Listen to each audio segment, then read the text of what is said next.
Okay, I'm here with a new friend of mine, Christa Clement. Christa Clement is an archaeology student from New Mexico State University, right? Yes. Very educated in Mayan culture. We're going to walk with her today.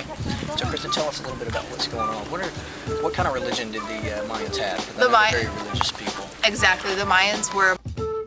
They had a numerous number of male and female gods and lesser deities.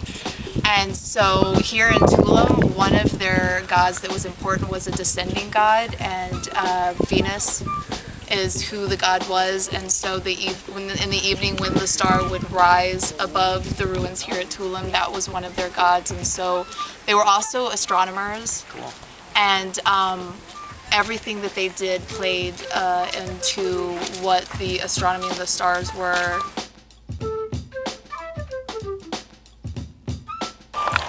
As you can see right up here on this ancient Mayan structure, you'll see some handprints. As Christa pointed out to me earlier, this is not blood, but it's actually paint.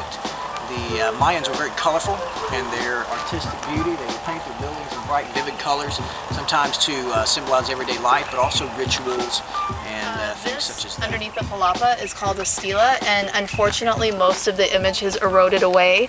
All the building material you see is made of limestone, which is very soft, so over time it will erode even if it's not due to acid rain. They would depict, as Bill had said, everyday life. Sometimes on the stela it would be whichever ruler was present, or it would be religious or to symbolize victories.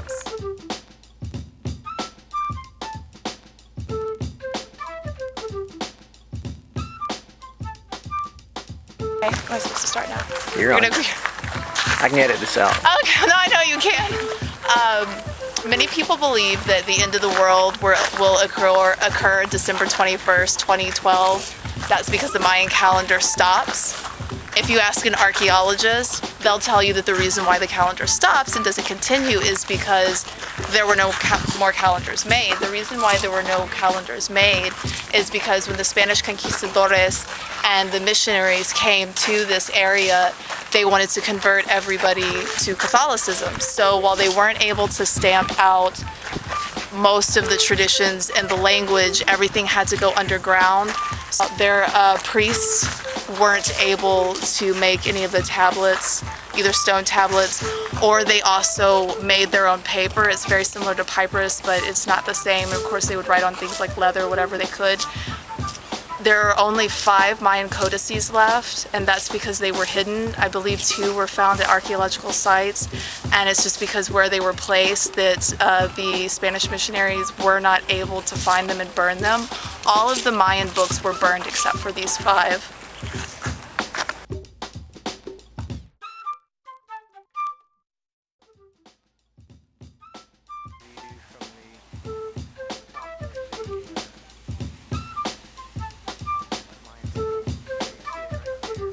So, Christa, obviously they built it to the ocean. I noticed that it's not level, and maybe the mistake is saying that maybe they built it in a hurry.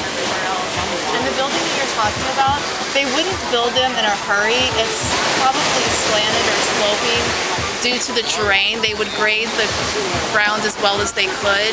They didn't have draft horses or oxen or cattle. The only animal that was domesticated here in Central and South America would have been the llama and potentially the alpaca, and those were used as pulling carts and things.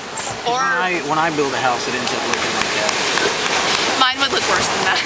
Earlier, one of the biggest reasons for building this entire city here was for trade purposes, because then they had a very extensive network, not just with the Mayan, but other small villages, as well as other larger civilizations that were alive and well before the Spanish came. So all the boats could skirt the coast and come up from like Belize, Honduras, even Central and South America.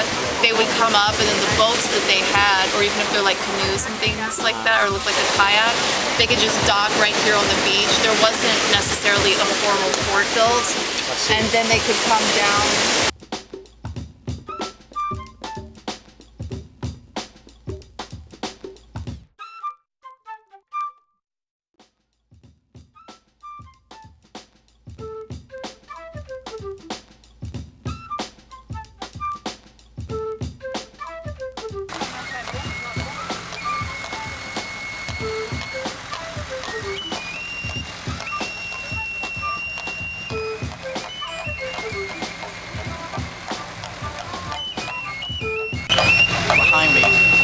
see Mayan men becoming men.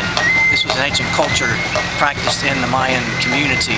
The boys at the age of puberty would let themselves go from a high tower hung by a single vine or a rope to where they would have to spin to the ground, testing and proving their manhood. And as you can see, they still do it today.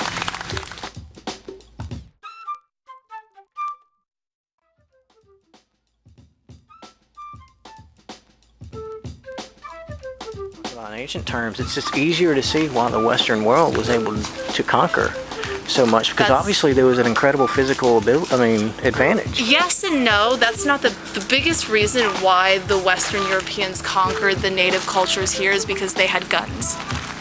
If you have a gun, no matter how tall you are or your physical attributes, you're going to win over spears, arrows, bows. So it was a technology thing. I would say most of it was technological reasons. Once the Spanish conquistadors and the Spanish missionaries came to Central and South America, they had just finished up the whole period of the Spanish Inquisition. So they used every single method, physical, mental, mind games on them that they had used in the Spanish Inquisition.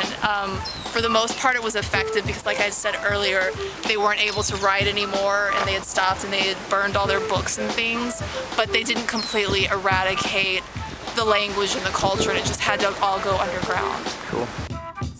Another reason was that they didn't all band together. Sometimes in these more rural areas, it would just be each village had its own chieftain or own ruler, either religious or non-secular. And one of the things that may have helped like Native Americans here is that if everyone had band together, even with not having guns and cannons and things, they could have stood. They may have either held out a lot longer, or potentially they may not have been conquered.